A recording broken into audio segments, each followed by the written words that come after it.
बिस्मिल्लाहिर्रहमानिर्रहीम। अस्सलाम वालेकुम स्टूडेंट्स, कंसेप्ट क्लियर नाउ के प्लेटफॉर्म से मैं हूं जाहिद इकबाल आपको अपने चैनल पे वेलकम करता हूं। उम्मीद है आप सब खैरियत से होंगे, लाइफ को एंजॉय कर रहे होंगे और अपनी स्टडी को भी साथ साथ टाइम दे रहे होंगे। स्टूडेंट्स, हमारा आज का टॉपिक है heating a room by convection. तो स्टूडेंट्स, हम एप्लीकेशन ऑफ हीट ट्रांसफर के बारे में पढ़ रहे हैं। इससे पहले हमने एप्लीकेशन ऑफ हीट ट्रांसफर में पढ़ा था कि cooking in kitchen pan using conduction, convection and radiation, किस तरह हम उसको यूटिलाइज करते हैं और खाना पकाने के लिए यूज करते हैं। इसमें तीनों mode of heat transfer use होते हैं। तो स्टूडेंट्स, आज का जो टॉपिक है हीटिंग रूम बाय कन्वेक्शन, इसमें सिर्फ एक ही हीट ट्रांसफर का मोड यूज होगा जिसको हम कहते हैं कन्वेक्शन। कन्वेक्शन में क्या होता है कि एक हीट का सोर्स होता है, उसके पास बाकी मॉलिक्यूल्स आते हैं, ठंडे होते हैं, पहले वो इसके साथ आके टच होते हैं, हीट अप होते हैं, उनकी डेंसिटी लो हो जाती है और ऊपर को चले जाते हैं, हल्के हो जाते हैं। फिर भारी मॉलिक्यूल्स नीचे आते हैं, क्योंकि वो ठंडे होते हैं, वो इस हीट सोर्स के साथ आके टकराते हैं, वो भी गर्म होते हैं, ऊपर चले जाते हैं। इस पूरे प्रोसेस में कन्वेक्शन का प्रोसेस यूज हो रहा होता है और आप उस हीट को यूटिलाइज कर रहे होते हैं। अब देखें, इसमें हमने रूम को हीट करना है कन्वेक्शन के प्रोसेस में। तो देखें, एक जगह पे हीटर पड़ा हुआ है, इसके अंदर से हीट निकल रही है, कमरे की हवा है ठंडी।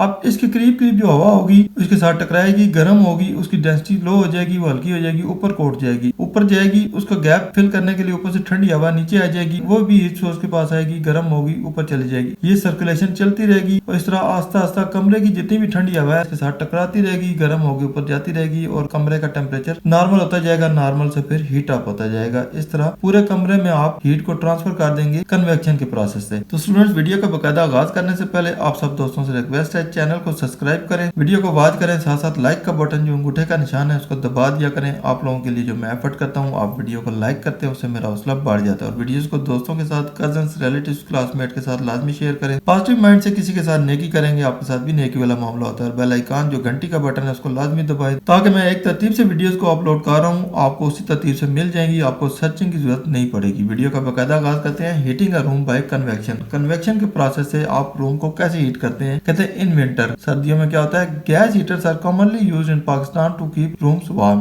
पाकिस्तान में आमतौर पर गैस के हीटर यूज किए जाते हैं ताकि कमरे को गर्म किया जा सके। When a gas heater is ignited it heats the air surrounding it. जब गैस हीटर को आप जला देते हैं, इग्नाइट कर देते हैं, तो इसके करीब करीब जो हवा होती है वो गर्म हो जाती है। The heated air becomes less dense and rises generating convection currents. इसके साथ हवा गर्म हो जाती है, उसकी डेंसिटी कम हो जाती है, वो हल्की हो जाती है, ऊपर को उठ जाती है। इस वजह से कन्वेक्शन करंट का स्टार्ट हो जाता है, यहाँ से कन्वेक्शन करंट शुरू हो जाता है। As the hot air rises cooler air moves in to take its place near the heater. जब ये गर्म हवा ऊपर को उठती है तो जो ठंडी हवा होती है इसकी जगह को फिल करने के लिए हीटर के करीब आ जाती है और वो भी आस्ता आस्ता गर्म होना शुरू हो जाती है। This cooler air then gets heated by the heater. तो जो ही ये हीटर के करीब आती है तो ये भी गर्म हो जाती है। इसके साथ वही मामला होता है कि ये गर्म हो जाती है, गर्म होने के बाद इसकी डेंसिटी कम होती है, हल्की होती है, ये भी ऊपर चली जाती है, राइजेस हो जाती है। The air that has risen eventually cool down becomes denser and sink back towards the heater. आस्ता आस्ता जो हवा साथ साथ कूल डाउन होती है वो नीचे आती जाती है और हीटर के साथ टकराती है, फिर गर्म होती जाती है। This continuous cycle of hot air rising and cool air sinking creates a convection current that helps distribute heat throughout the room gradually rising the overall temperature. तो स्टूडेंट, ये जो कन्वेक्शन करंट पैदा होते हैं, जिससे गर्म हवा ऊपर को उठती है, ठंडी हवा उसकी जगह फिल करने के लिए नीचे आ जाती है, ये करंट चलते रहते हैं, कन्वेक्शन का प्रोसेस होता रहता है। इसकी वजह से आस्ता आस्ता रूम का टेम्परेचर पहले नॉर्मल होता है, मॉडरेट होता है, उसके बाद गर्म होना शुरू हो जाता है। इसकी वजह से ओवरऑल टेम्परेचर राइज कर जाता है और आपका कमरा